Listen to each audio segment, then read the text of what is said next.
Língua Verde, uma porta aberta ao mundo. Bem-vindos ao nosso vídeo número 2 do nível C2 sobre os infinitivos pessoais versus os infinitivos impessoais. No primeiro vídeo, nós estivemos vendo algumas regras de quando se usa o infinitivo impessoal. Qual é o nosso objetivo neste vídeo, gente? O objetivo é continuar a aprender sobre as regras que regem os infinitivos, tanto pessoais como impessoais, para se aperfeiçoar nosso jeito de falar e de escrever, viu? Vamos começar então. Para esta segunda parte, vamos continuar estudando mais algumas regras, a partir daquelas 5 que já vimos, de quando usar o infinitivo impessoal. Vejamos então, vamos lembrar o que é um infinitivo. Tudo bem? Infinitivo impessoal.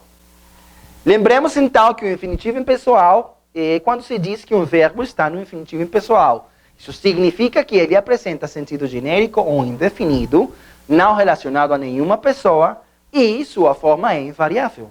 Já estudamos essa parte no primeiro vídeo.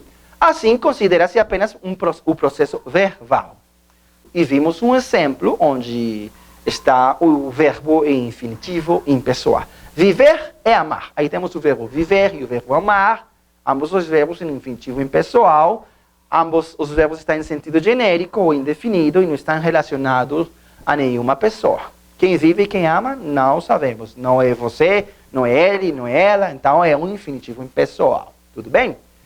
Já vimos 5 regras de quando se usa esse infinitivo. Vamos continuar então com mais algumas dicas, algumas regras. Tudo bem, então? Quando se usa o infinitivo impessoal, quando o sujeito do infinitivo é o mesmo do verbo da oração anterior. Essa foi a última regra que nós vimos. Tudo bem? Mas aqui temos uma observação. E aqui esta é temática nova. A observação diz que quando o infinitivo preposicionado ou não preceder ou estiver distante do verbo da oração principal, ou seja, do verbo regente, pode ser flexionado para melhor clareza do período e também para se enfatizar o sujeito, ou chamado de agente, da ação verbal.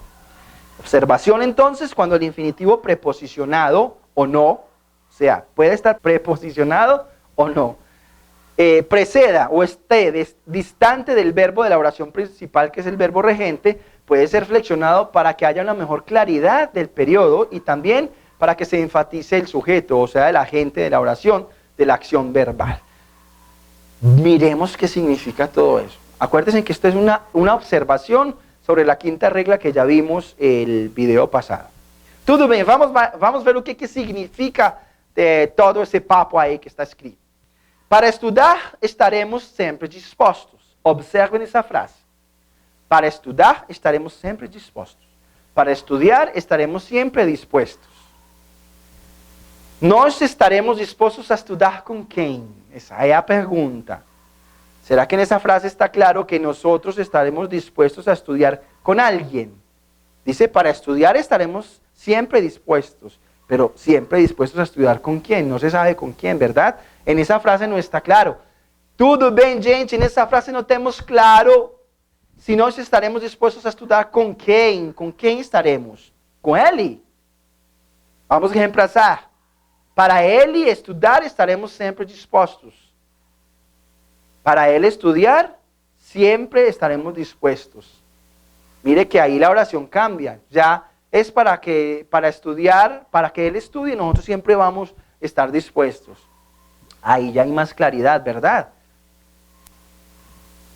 Pero también puede ser ella, con ella, ¿tá? Para ela estudar, estaremos sempre dispostos.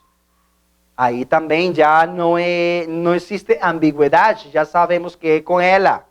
Nós vamos estar dispostos a estudar para que ela possa estudar, né? Nós vamos estar dispostos a estudar para que ela também estudie. Pero também pode ser com ustedes, com vocês. Para vocês estudar, estaremos sempre dispostos.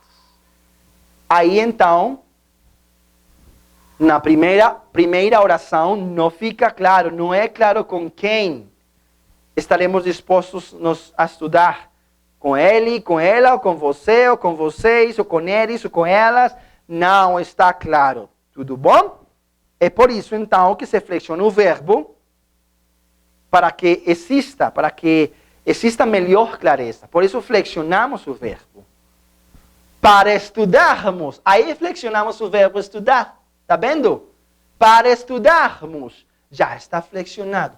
E flexionado desse jeito, sabemos que estudarmos sempre corresponde à flexão do infinitivo impessoal para nós. Então, ao flexionar o verbo, já há muita mais clareza na oração. Para estudarmos, estaremos sempre dispostos. Já sabemos, então, que é para estudar com quem? Não é com ele, não é com ela, não é com você, nem com vocês, nem eles e elas, sino para estudarmos nós mesmos. Somos nós que vamos estar dispostos a estudar. Aí fica clara, então, a oração.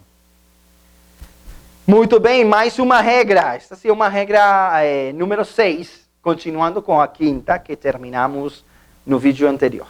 Com os verbos causativos deixar, mandar e fazer, e seus sinônimos que não formam locução verbal, com o infinitivo que os segue. Quando usamos o infinitivo impersonal, com os verbos causativos dejar, mandar y hacer, y sus sinónimos. Sinónimo de dejar, de mandar y de hacer. Atención, hay una reglita, y es que esos verbos y sus sinónimos no formen locuciones verbales con el infinitivo que los sigue. Observen el ejemplo. Observen o exemplo. Deixei-os sair cedo hoje. Los dejé salir temprano hoy. Observen, então, o verbo sair está em infinitivo impessoal, tudo bem? Mas vamos porque está em infinitivo, porque usamos o infinitivo impessoal. Muito bem, está o verbo deixar. Esse verbo deixar não está formando locução verbal com o infinitivo, que nesse caso é sair, que o segue. Então, por isso que estamos usando, então, um infinitivo impessoal. Próximo exemplo, enviei-lhes comprar uns salgadinhos. Enviei-lhes comprar uns salgadinhos. Les envié a comprar ¿qué? Digamos, unos salgadinhos son unos mecato, en algunas regiones se les dice mecato, unos canapé, unos entremeses, algo para picar, ¿cierto?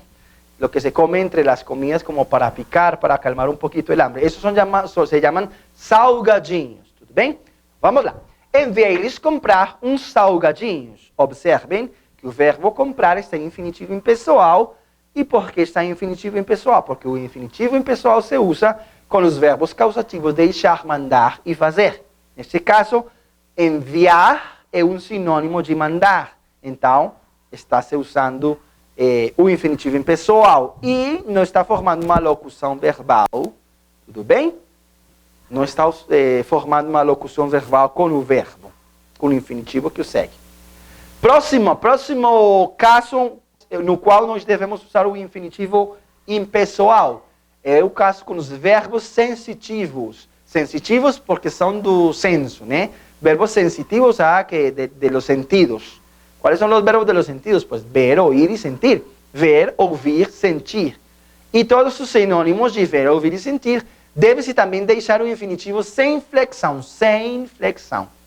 O sea, con los verbos sensitivos ver, oír y sentir y los sinónimos de esos verbos, debemos también dejar el infinitivo sin flexión. Vamos ver. Vi-os entrar atrasados. Los vi entrar atrasados o retrasados. Tudo bem? Vi-os entrar atrasados, observemos.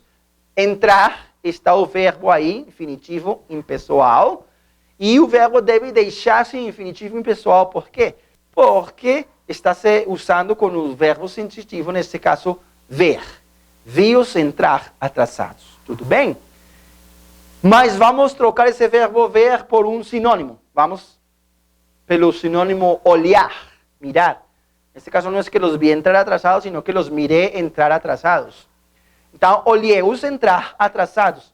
Igual, ver ou olhar são sinônimos, são verbos sensitivos, então o verbo principal da oração, que nesse caso é entrar, deve ficar no infinitivo impessoal. Mais um exemplo. Ouvi-as dizer que não iriam à festa. Las oí decir que não iriam à la fiesta.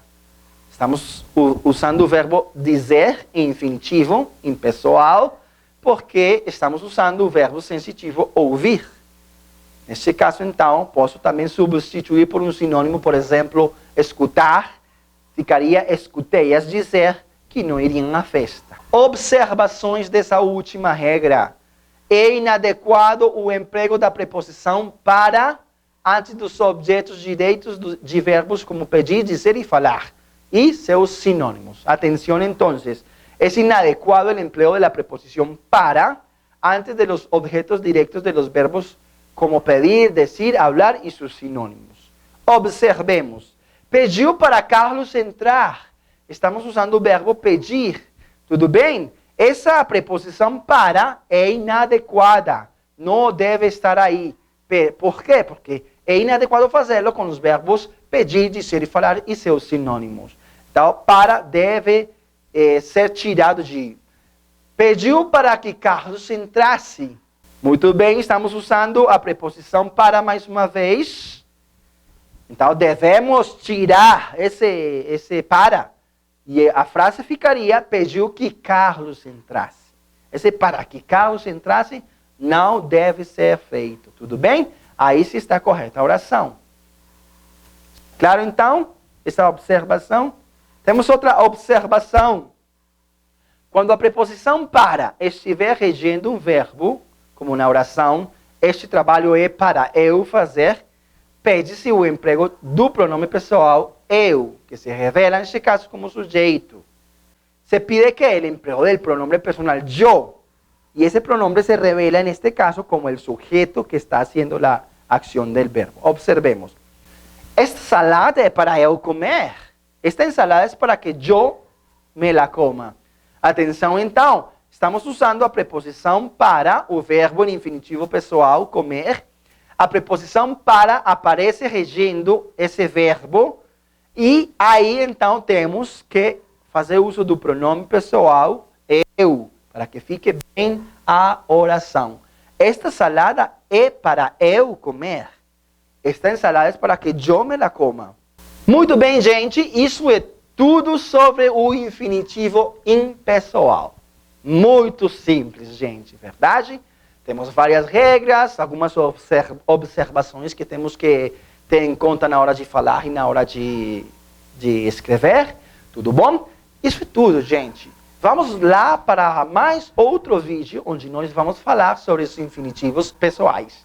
Já falamos sobre os impessoais, agora vamos para os pessoais, tudo bem? Mas isso será no próximo vídeo. Muito obrigado pela atenção, muito obrigado por assistir esse vídeo, gente. Um abração, parabéns para todos vocês. E a gente se vê no próximo vídeo. Não perca não, gente. Espero por todos vocês, viu? Um abração. Língua Vídeo, uma porta aberta ao mundo.